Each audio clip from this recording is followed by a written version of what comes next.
മാഷെ, ഒരു ശക്തമായിട്ടുള്ള ഒരു ഇടതുവിരുദ്ധ തരംഗം ആ സംസ്ഥാനത്ത് ആഞ്ഞു വീശിയിട്ടുണ്ടല്ലേ. നമ്മുടെ മുഖ്യമന്ത്രി പോലും പിന്നിൽ പോയിരിക്കുകയാണ്. ഒരു ശക്തമായിട്ടുള്ള ഇടത് കോട്ടയിൽ പോലും ഇതാണ് അവസ്ഥ അല്ലെ. ആ എന്റെ തോന്നല് ഇത് ഇടതുവിരുദ്ധ തരംഗം എന്ന് നമ്മൾ പറയുമെങ്കിലും സത്യത്തിൽ ഇത് പിണറായി വിരുദ്ധ തരംഗമാണ്.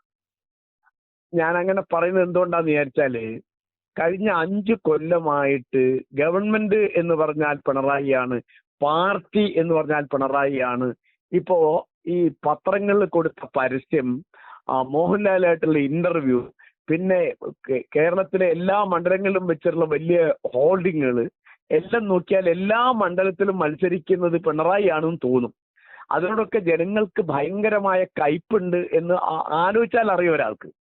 അപ്പോ ഇങ്ങനെ ഈ വ്യക്തിപൂജ വളർത്തുകയും ആ തരത്തിലെല്ലാം താനാണ് എന്ന തരത്തില് ഗവൺമെന്റും താനാണ്, പാർട്ടിയും താനാണ്, തീരുമാനവും താനാണ്, എല്ലാം.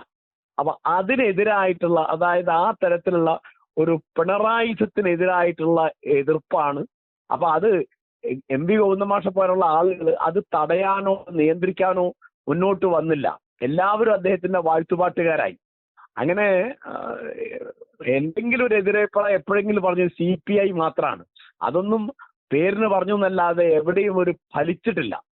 അതുകൊണ്ട് ഇത് പിണറായി വിജയനെതിരായിട്ടുള്ള 100%, എന്നോട് ചോദിച്ചാൽ ഞാൻ പറയും ഇത് പിണറായി വിരുദ്ധ തരംഗമാണ്. കാരണം കഴിഞ്ഞ 10 കൊല്ലമായിട്ട് അദ്ദേഹം ക്രമത്തിൽ വളർത്തി കൊണ്ടുവന്നത് ഈ പിണറായി ഭക്തിയാണ്.